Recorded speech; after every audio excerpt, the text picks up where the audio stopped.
Wickets tumble on a day of carnage at Chelmsford. After a frustrating week for the hosts in round 3, Essex were hoping for better weather and, more importantly, a better result. The visitors at Yorkshire would be looking to recover from a disappointing loss, both teams sitting in mid-table, 5 points separating them. Yorkshire opted to bat first, but endured a poor start. No runs on the board before Harry Brook nicked off to Sam Cook, Simon Harmer with the catch. The calamity continued for Yorkshire as wickets continued to tumble. Cook first removed Adam Lyth for naught, before finding the edge of Joe Root's bat the very next ball, sending the England skipper back to the pavilion for a golden duck. Caught Alistair Cook, bowled Sam Cook. Essex were not finished there. They soon saw the back of Pujara, courtesy of Jamie Porter, meaning that 4 wickets had gone down in the opening 4 overs of the first morning. After just 30 minutes of play, Johnny Bairstow was in at number 6, but not for long. He became the 4th victim of the morning for Sam Cook, dismissed for 7, with the bowler claiming 4 for 8 in just 4 overs. Despite efforts to add runs, Jack Leaning was the next man out, trapped LBW by Siddle for just 7. And in the very next over, Cook completed his 5-wicket haul, pinning Bresnan LBW for 1. These incredible scenes showed no sign of abating, as Siddle then took 2 in his very next over. Patterson, first to go, caught behind for 2, and just 3 balls later, Brooks on his way for a duck, falling in exactly the same fashion. There was just 1 wicket remaining, and only 5 more runs were added before it fell. The innings brought to an end on 50, when Siddle finally removed balance for a comfortable top score of 22. An embarrassing display from Yorkshire, who recorded their lowest county championship score since 1973. Outstanding bowling, though, from the home side, with Sam Cook taking 5 for 28 and Siddle 4 for 7 from just 3 overs. Yorkshire's decision to bat, not one to look back on with any fond memories, but they could still turn it around with an equally good display from their bowlers. And on that front, things started well as Brooks sent Alistair Cook on his way for a duck in the second over. In his next over, Brooks struck again, removing Tom Wesley's middle stump to make it 2 for 2. Brown and Lawrence saw the hosts through to lunch, but it was an unconvincing total of 10 for 2 at the break. It was a hectic morning at Chelmsford, Yorkshire's first innings lasting just 18 overs, with Joe Root out first ball and skipper Balance the only man to reach double figures.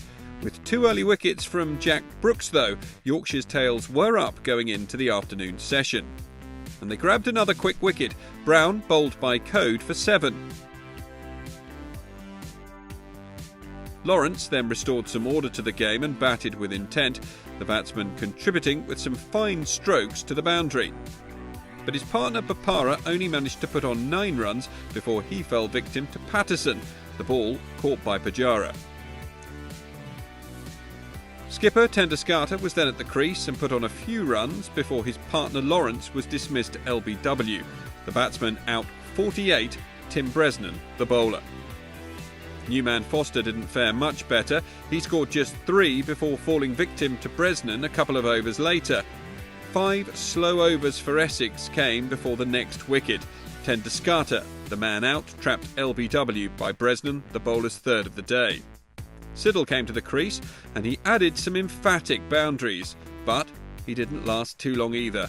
Brooks putting an end to his fun, the ball caught by Balance. In the next over, Jamie Porter was dismissed for a duck, Ben Code trapping him LBW.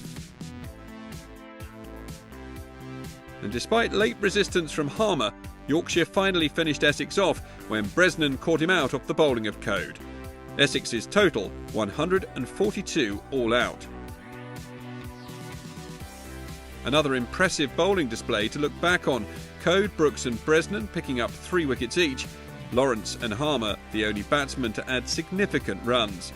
It was a drastic change in the batting order for Yorkshire, Bairstow opening with Adam Lyth. But the decision looked to be a good one as the batsman hit a number of 4s and a 6 off the bowling of Cook. Lyth batted well, helping teammate Bairstow reach his half-century, a devastating innings so far. But just 2 balls later, he was out. Peter Siddle, the bowler with the breakthrough, the ball sent clattering into the stumps.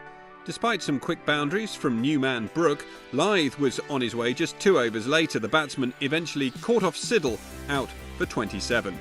Brooke and Newman Pajara batted well though, and Harry Brooks soon brought up his half-century off just 47 balls, the milestone including 7 fours and 1 6.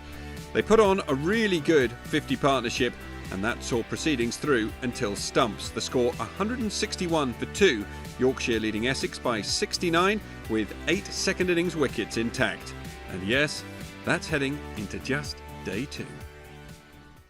Game in the balance after normalities restored at Chelmsford. It was a crazy first day at Chelmsford on day 1, 22 wickets falling in total, with Yorkshire getting stuck into their second innings in the afternoon. The score resumed on 161 for 2 on day 2, the visitors leading Essex by 69 and looking to increase that as Brooke and Pajara returned. The pair started with intent, both players finding the boundary. It took a considerable amount of time before the first wicket fell.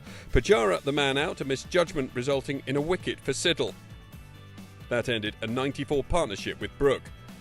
Joe Root then came into bat and he started his second innings watchfully after suffering a golden duck in the first.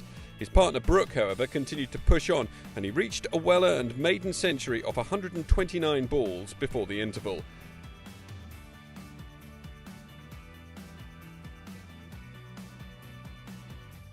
That took the teams in to lunch. A fantastic session for Harry Brooke to look back on. His classy century, the highlight for Yorkshire. The score at this stage, 260 for 3, meaning Yorkshire led by 168. Joe Root added just 10 runs before he was dismissed after lunch, dragging the ball onto his stumps off a Papara delivery. And Brooke followed just a few overs later. He attempted a boundary off Harmer, only for the ball to be caught by Wesley. 124 runs though for the young batsman. Captain Balance was then in bat and he only put on 3 before he was clean bowled by Papara. 3 wickets lost in just 6 overs for Yorkshire.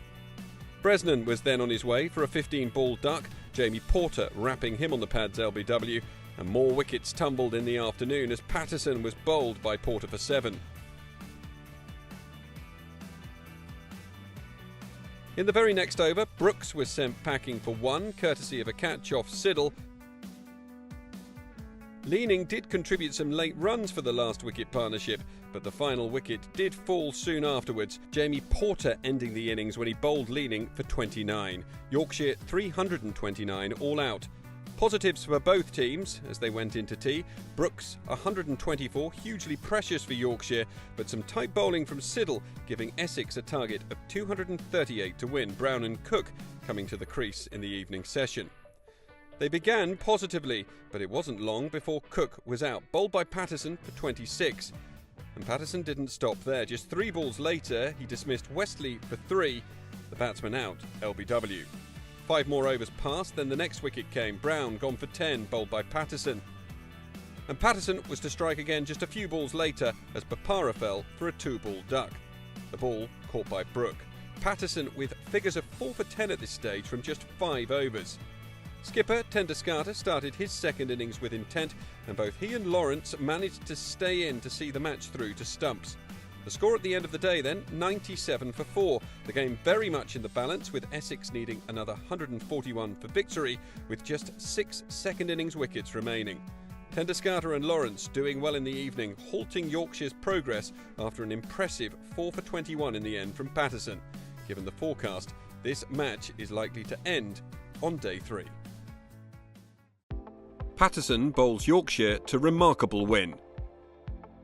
Essex needed 141 runs to win the match against Yorkshire going into day 3, but a century from Brooke and 4 for 21 from Patterson also gave Yorkshire a hope of victory.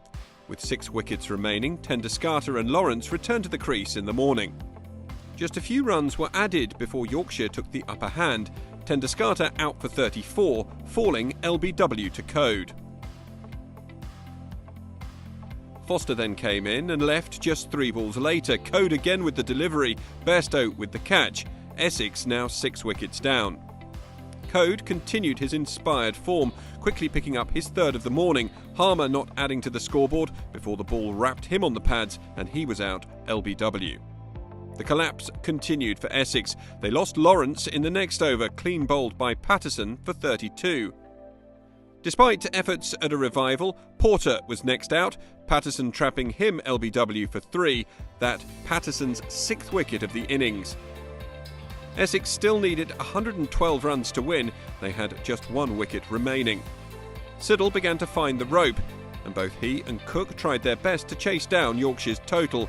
But it was soon all over, Bresnan finding the final wicket when he trapped Siddle LBW. Essex 146 all out, the win for Yorkshire remarkably by 91 runs.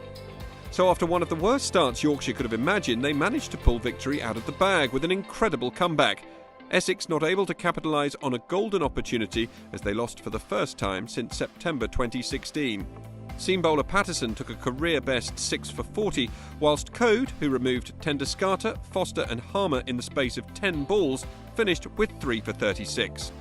Yorkshire take home 19 points then, Essex settling for just 3.